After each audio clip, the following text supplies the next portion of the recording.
This is why it's so tricky to get to a starter motor. Obviously you've got a drive shaft going through there, so you can't get to anything. The only way you can do is you can go this way. So there's your starter motor.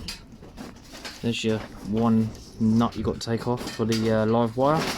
There's your ignition wire, just there, as you can see. You've got one bolt right down there where my finger is. I don't know if you can see it, just there. So that's that one.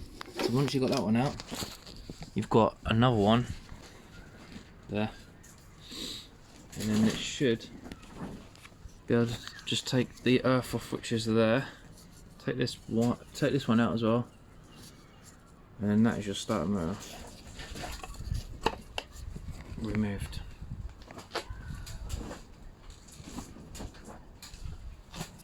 Thought I'd do that video for you guys, because obviously when you've the engine in, you can't see nothing.